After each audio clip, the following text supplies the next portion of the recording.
Hello students. Greenland की crystal blue कहलाने वाली लेक, जो कि दुनिया में सबसे सुंदर लेक्स में आती है, वो आज ब्लू कलर से धीरे धीरे ब्राउन होती जा रही है। आखिर इसके पीछे रीजन क्या बताया जा रहा है? रिसर्च में अगर देखा जाए तो आर्कटिक का एक बहुत बड़ा रीजन ग्रीनलैंड के अंदर में आता है, और इस ग्रीनलैंड में 7500 से यानी 7500 से ज्यादा लेक्स है, और वो लेक्स एक करके एक बार बार हम देख रहे हैं कि उनका जो कलर है वो चेंज होता जा रहा है। किसी का कलर रेड होता है, और ज्यादातर जो लेक्स हैं उनका कलर अभी वो ब्राउन की तरह बढ़ रहा है, ब्राउन की तरफ में बढ़ता जा रहा है। आखिर इसके पीछे क्या रीजन है? आप इस फोटो में भी देख पा रहे हैं कि जो हमारी लेक है पहले इस तरह की हुआ करती थी, जो कि सर्दियों में ज्यादातर रहती भी है। लेकिन ये जो ब्लू कलर का पानी है ये कुछ साल पहले का है, लेकिन अभी अगर हम इसको आज की कंडीशन में देखें तो ये जो आपको इस साइड में ये दिखाई दे रहा है, ये कुछ कुछ ब्राउन कलर का होता जा रहा है। ये एक सीधा सिग्नल है कि क्लाइमेट चेंज बहुत ही ज्यादा फास्ट रेट से हो रहा है। पॉल्यूशन जो हमारा इंक्रीज हो रहा है वो कुछ ज्यादा ही फास्ट रेट से हो रहा है। नहीं तो जो लेक को पॉल्यूट होने में हजारों साल लगते थे, आज कुछ ही साल में उतना वो पॉल्यूशन हो जाता है। इस पॉल्यूशन को, जो कि लेक में जनरली होता है, उसको हम बोलते हैं यूट्रोफिकेशन। और वो जो यूट्रोफिकेशन होता है उसमें नाइट्रोजन, फोस्फोरस जैसे सब्सटेंस हमारी लेक के अंदर एंटर कर जाते हैं, और धीरे धीरे जो एल्गल ब्लूम है, प्लांट की ग्रोथ है, एनिमल की ग्रोथ है, वो बढ़ाते हैं, और धीरे धीरे वहां पे डेड बॉडीज बहुत ज्यादा इकट्ठी हो जाती हैं, क्योंकि लेक वहां पे डर्टी हो चुकी है। तो जो एनिमल्स हैं, उनके जो प्लांट्स हैं, जो उनके जो डेड कार्केजेस हैं, वो इसके अंदर में मिक्स हो जाते हैं। और भी इसके बहुत सारे कारण हैं। इस वीडियो के माध्यम से समझते हैं कि किस तरीके से हमारी इतनी सुंदर जो लेक हैं, और जो ग्रीनलैंड की ज्यादातर जो लेक हैं, जो कि बहुत ब्यूटीफुल लेक मानी जाती है वर्ल्ड में, वो धीरे धीरे किस तरीके से ब्राउन होती जा रही है, इस वीडियो में हम समझने की कोशिश करते हैं। डेटा के अकॉर्डिंगली देखें तो ग्रीनलैंड का जो क्रिस्टल लेक है अभी वो ब्राउन होता जा रहा है। और ये ऐसा क्यों हो रहा है? और यहां पे अगर हम एक्सट्रीम वेदर कंडीशंस, इसका रीजन बताया जा रहा है। अगर यहां पे हम बात करें तो glacier lake from the carbon sink, जो एक टाइम पे एक बहुत बड़ा कार्बन सिंक हुआ करता था, यानी जो एक्स्ट्रा कार्बन डाइऑक्साइड है उसको एब्जॉर्ब करने के लिए बहुत ही ज्यादा सक्षम था। आज अगर हम यहां पे देख पा रहे हैं, कार्बन डाइऑक्साइड के अलावा अब ये क्या कर रहा है? एब्जॉर्ब करने की जगह ये एमिट कर रहा है कार्बन डाइऑक्साइड, वो भी 350% से ज्यादा यहां पे कार्बन डाइऑक्साइड एमिशन हो रही है। डेफिनेटली एक बहुत बड़ी खतरनाक एक न्यूज है, जो हमें ये बता रही है या चेता रही है कि हमारा जो क्लाइमेट है, जिस रेट से चेंज हो रहा है, जिस रेट से नेगेटिवली चेंज हो रहा है, डेफिनेटली वो कहीं ना कहीं ह्यूमन पे भी बहुत नेगेटिव इंपैक्ट आने वाले सालों में डाल सकता है। पर्टिकुलर अगर इस न्यूज की अगर हम बात करें तो जैसा मैंने बताया आपको, 7500 से ज्यादा लेक्स इस पर्टिकुलर रीजन में है, स्पेशली ग्रीनलैंड रीजन में है। ग्रीनलैंड वो उन 8 कंट्रीज में से एक है। हालांकि जो ग्रीनलैंड है वो नॉर्थ अमेरिका में आता है, लेकिन इसका जो डायरेक्ट कंट्रोल है वो डेनमार्क के पास में है। तो 8 कंट्री में से एक मेजर कंट्री का पार्ट मान सकते हैं ग्रीनलैंड को। और वो ग्रीनलैंड का जो एक बहुत मेजर पोर्शन जिसमें लेक्स एग्जिस्ट करती हैं, वो धीरे धीरे खत्म होता जा रहा है, और वहां के जो परमाफ्रॉस्ट है वो धीरे धीरे फ्रीज की जगह धीरे धीरे मेल्टिंग होती जा रही है। अगर हम बात करें वेस्टर्न ग्रीनलैंड के अंदर में, वो ब्राउन बहुत ज्यादा हो रहा है धीरे धीरे, और कार्बन डाइऑक्साइड एब्जॉर्ब करने की जगह और वो एमिट करने लगा है, and suffered a drop in the water quality. इसकी बहुत ज्यादा एक्सट्रीम पुअर हो चुकी है, और ये हम देख रहे हैं 2022 से, उससे पहले भी था, लेकिन 22 में हमें बहुत बड़ा चेंज देखने को मिला है। उसके बाद से ये इतना ज्यादा बदल चुका है इसका कलर, और ये साफ पता चल रहा है कि क्लाइमेट चेंज का बहुत बड़ा इंपैक्ट इसके ऊपर पड़ा है। एक बार को ये लेक क्रिस्टल ब्लू हुआ करती थी, आप बिल्कुल ट्रांसपेरेंट वाटर इसमें देख सकते थे, क्योंकि ग्लेशियर से निकलने वाला पानी एकदम प्योर वाटर वहां पे बनता था। लेकिन अभी यहां पे अगर हम बात करेंगे तो जैसे लोकल को वहां पे पानी मिलता था, बायोडाइवर्सिटी उससे बहुत अच्छी होती थी, और साथ में कार्बन डाइऑक्साइड को भी एब्जॉर्ब करता था। लेकिन आज के टाइम पे ये एब्जॉर्ब करने की जगह यहां पे कार्बन डाइऑक्साइड को बढ़ाता जा रहा है, वो भी 350% से यहां पे बढ़ गया है। फोटो के माध्यम से आप समझ सकते हैं कि एक टाइम पे ये लेक कुछ इस तरीके से हुआ करती थी। टेम्परेचर यहां पे लो हुआ करता था, लेकिन ग्लोबल वार्मिंग के चलते धीरे धीरे धीरे सारा रीजन जो है वो मेल्ट डाउन होता जा रहा है। और ये जो आप फोटो में देख पा रहे हैं, कुछ इस तरीके से ये लेक आज हमें दिखाई देती है। हालांकि जब विंटर और समर में भी ऐसा कुछ होता है, लेकिन इस बार हमने कुछ ज्यादा ही देखने को मिल रहा है। और 2022 के बाद में इसकी कंडीशन ऐसी हो गई, जो इसका कलर है वो ब्राउनिश है। और सिर्फ ये ऐसी एक ही लेक नहीं है, 7500 से ज्यादा लेक्स हैं जो इस तरीके से ब्राउन होती जा रही है। आखिर इसके क्या कारण है, एक एक करके हम इसको समझने की कोशिश करते हैं। सबसे पहले हम इस बार देख पा रहे हैं कि अनयूजुअल रेनफॉल यहां पे देखने को मिल रही है। जहां पे स्नोफॉल हुआ करती थी, वहां पे रेनफॉल देखने को मिल रहा है। डायरेक्टली पता चल रहा है कि ग्लोबल वार्मिंग यहां पे एक बहुत बड़ा रीजन है। तो ग्रीनलैंड विच टिपिकली एक्सपीरियंस दी स्नोफॉल, अब अगर हम देख पा रहे हैं लेट अगस्त में और सितंबर में देखा जाता था, लेकिन अब यहां पे स्नोफॉल की जगह रेनफॉल यानी पानी की फॉर्म में, वाटर की फॉर्म में यहां पे ये प्रेसिपिटेशन चल रहा है। और ये जो शिफ्ट हुआ है स्नो से रेन का, जो शिफ्ट हुआ है was due to the unusual warming temperature, जो कि धीरे धीरे यहां पे इस पर्टिकुलर रीजन में, आर्कटिक रीजन में बढ़ता जा रहा है। थोइंग स्टार्ट हो गई है। थोइंग मतलब फेंकना, दूर की तरफ, बाहर की तरफ फेंकना। परमाफ्रॉस्ट के अंदर परमानेंटली फ्रोजन आइस। होता क्या है, जैसे आप इस फोटो के माध्यम से समझ सकते हैं, इस फोटो के अंदर आप दिखाया गया है कि ये जो ऊपर का जो लैंड होता है, जिसमें सॉइल और छोटे रॉक्स होते हैं, धीरे धीरे पानी जब प्रेसिपिटेट करता है तो नीचे चला जाता है डीप डाउन। और जब ये पानी नीचे पर्कुलेट कर जाता है और उसके बाद में वो फ्रीज कर जाता है, तो ऊपर जो हमारी सॉइल के नीचे एक आइस की लेयर जो वाटर से बनी है, उसी को हम बोलते हैं यहां पे परमाफ्रॉस्ट। तो ये परमानेंटली फ्रोजन आइस होती है।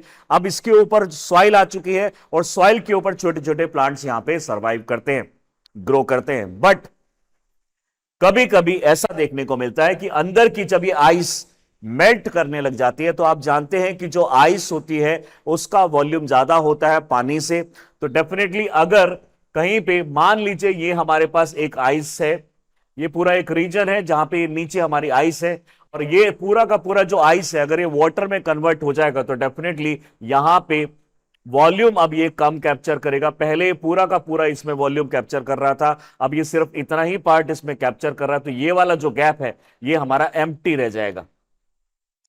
अब अगर ये नीचे की एक्टिविटी फर्दर बढ़ती चली गई, तो जो आइस वाटर में कन्वर्ट हुआ था और डेंसिटी बढ़ने की वजह से इसका वॉल्यूम कम हो गया था और इसमें बीच में गैप क्रिएट हो गया था, अगर टेम्परेचर और ज्यादा रहता है तो ये जो पानी है अब धीरे धीरे छोटे अमाउंट पे वेपर भी जनरेट करने लग जाएगा। और जब ये वेपर प्रोड्यूस करेगा तो वेपर जो है ये इस तरीके से यहां से वेपर का एमिशन भी हमें दिखाई देगा। तो यहां से ये वेपर का एमिशन दिखाई देगा।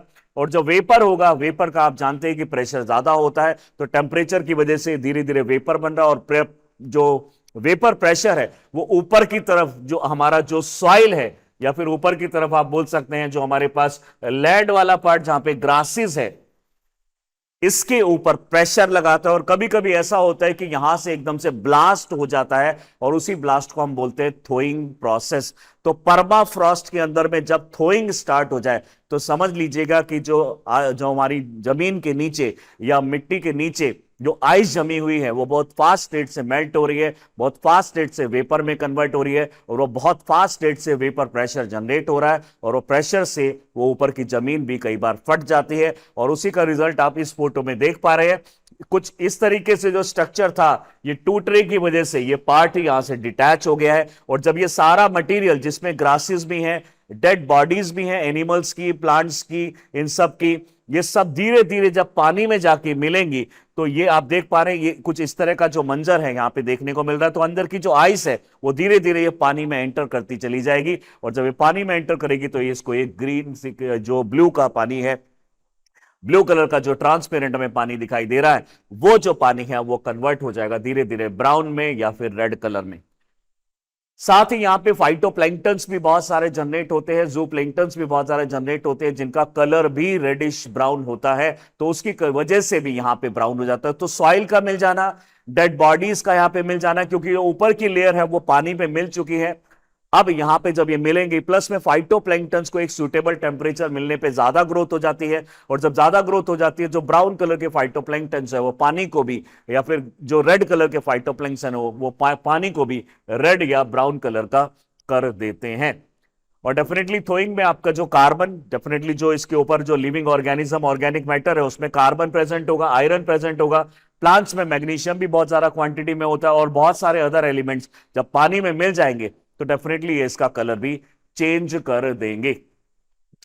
लेक्स जो है अभी बहुत बड़े ट्रांसफॉर्मेशन से गुजर रही है। यहां पे अगर हम बात करें रिकॉर्डेड रेनफॉल, यहां पे हमें देखने को मिल रहा है ग्रीनलैंड वाले रीजन के अंदर में, और नियर बाय लेक्स में भी हमें ऐसा ही कुछ दिखाई दे रहा है। इनफ्लक्स हो रहा है मटेरियल का, जो कि हमारे केमिकल मेकअप और उसमें ये चीजें हमें ज्यादा दिखाई दे रही है आज के टाइम पे। दूसरा रीजन है यहां पे एटमॉस्फेरिक रिवर। जी हाँ, एटमॉस्फेरिक रिवर, आपने नॉर्मल रिवर सुना होगा जो लैंड पे चलती है, लेकिन एक रिवर ऐसी भी होती है अकॉर्डिंग टू हमारे जो जोग्राफर क्लाइमेटोलॉजिस्ट है, उनके अकॉर्डिंगली एक रिवर ऐसी भी होती है जो हमारे ऊपर आसमान में चलती है। ये रिवर कोई वैसी एग्जैक्ट रिवर नहीं है जो हमारे जमीन पे चलती है, लेकिन इस एयर के, ये एक एयर का एक एयर मास है जो एक पर्टिकुलर डायरेक्शन में फ्लो कर रहा है, और जिसके अंदर में पानी की क्वांटिटी बहुत ज्यादा होती है। तो कुछ आप मान सकते हैं कि कुछ हमारा जैसे रिवर हमारे लैंड पे चल रही है, वैसे ही एटमॉस्फेयर में एयर के साथ एक बहुत ज्यादा क्वांटिटी का पानी भी वो मूव कर रहा है। एक कारण ये भी इसका यहां पे बताया जा रहा है कि जो एटमॉस्फेरिक रिवर है, वो भी river in the sky can bring beneficial rainfall but also cause extreme flooding इस पर्टिकुलर रीजन में कर रही है। और जितनी ज्यादा फ्लडिंग होगी उतना ज्यादा यहां पे डेनुडेशन भी होगा। जो टूटे हुए पीसेस हैं, टिलाइट्स हैं माउंटेन्स के, रॉक्स के, वो भी पानी के अंदर में मिलते चले जाएंगे। 2018 के अगर हम नासा के डेटा को उठा के देखते हैं तो इन्होंने बोला था कि atmospheric river will become more intense with global warming, और आज हमें वो देखने को भी मिल रहा है। लेंथ में, विड्थ में ये रिवर का साइज जो है बढ़ता चला जा रहा है। The trend suggest more extreme weather events अब फ्यूचर में और भी ज्यादा हो सकते हैं।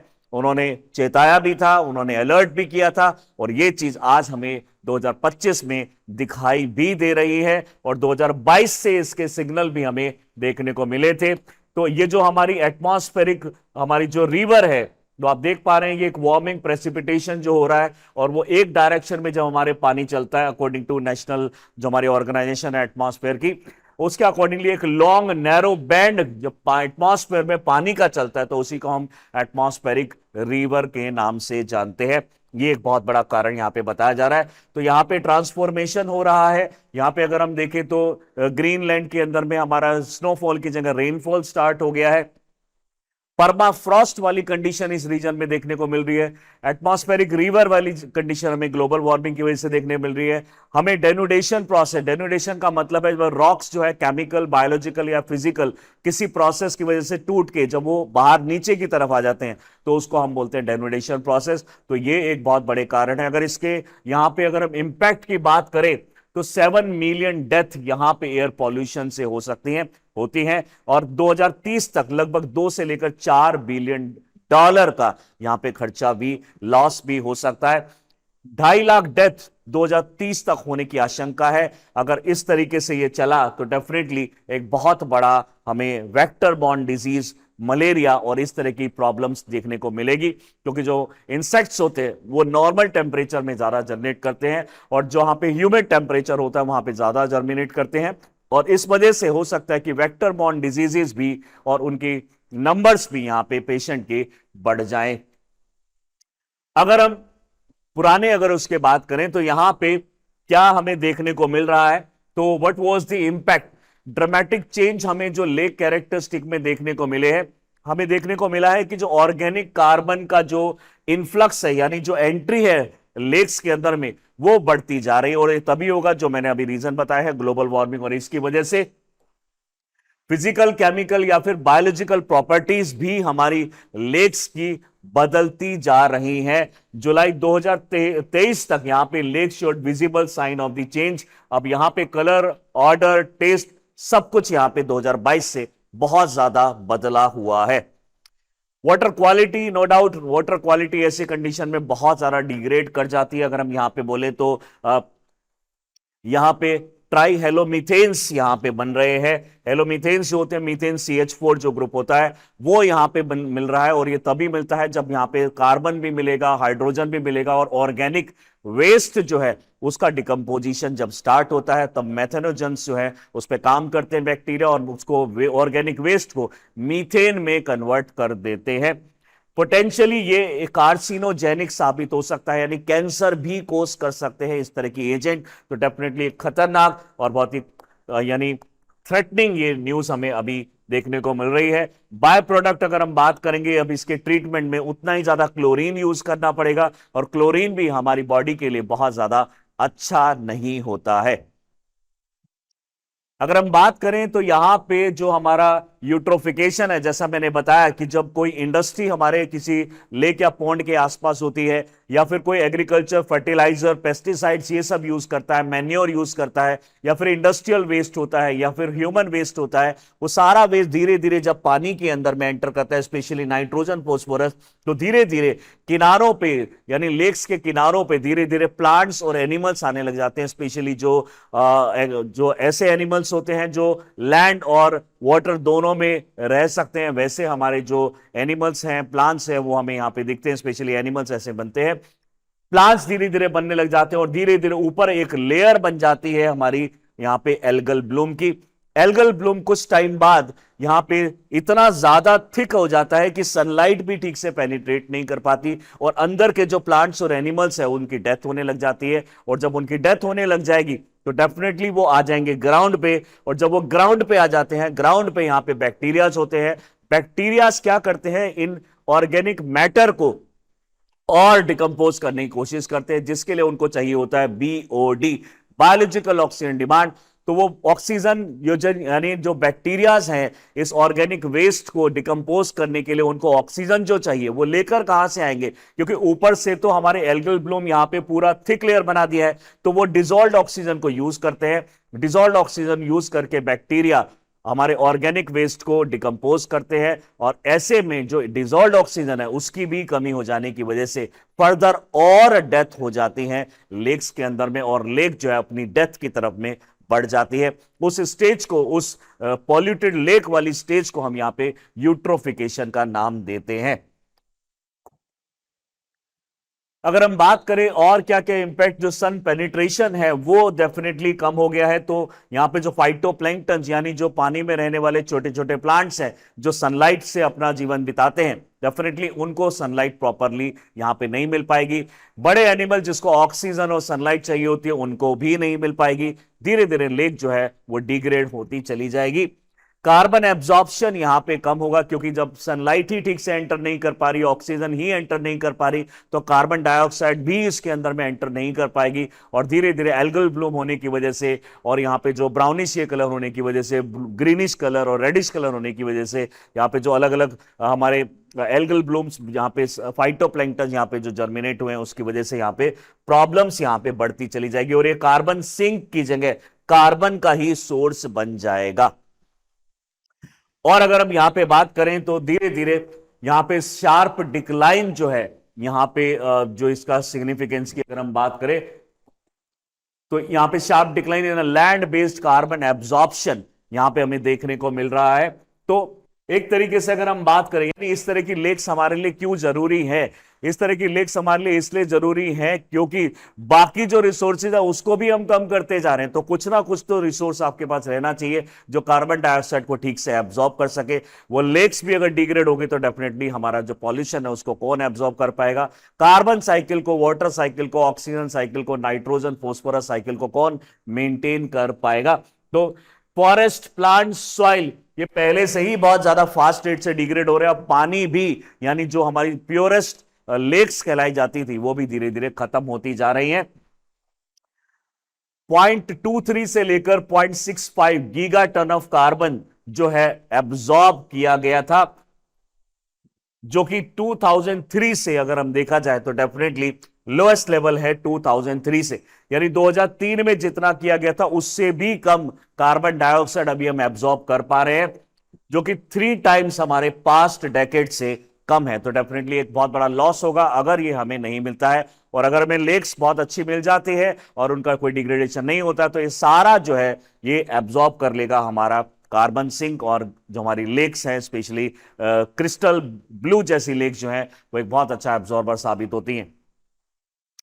नेचुरल कार्बन सिंक जो है वो फेल हो रहे हैं, यानी जो ओशियन एसिडिफिकेशन की प्रॉब्लम भी बढ़ती चली जा रही है, फॉरेस्ट डिग्रेड हो रहे हैं, सॉइल डिग्रेड हो रही है, ओशियन डिग्रेड हो रहे हैं, और जो एंड यूजुअली एब्जॉर्ब जो 50% से ज्यादा कार्बन एमिशन को एब्जॉर्ब करते थे वही नहीं बचे हैं। तो अब डेफिनेटली अब बारी है इन लेक्स की, वो भी धीरे धीरे खत्म हो जाएंगी।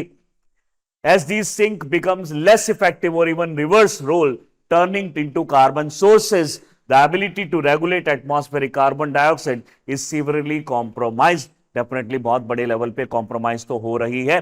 तो अगर हम बात कर रहे हैं तो कार्बन सिक्वेस्ट्रेशन यानी जो कार्बन एब्जॉर्ब करने में फॉरेस्ट, सॉइल और ये सब काम आते थे वो भी हमारे धीरे धीरे खत्म होते जा रहे हैं। और अभी साथ में हम देख पा रहे हैं कि आर्कटिक जैसे रीजन में, ग्रीनलैंड जैसे रीजन में जो लेक्स हैं वो भी इससे अछूती नहीं रही हैं, वहां भी हमें अभी पॉल्यूशन का इंपैक्ट देखने को मिल रहा है।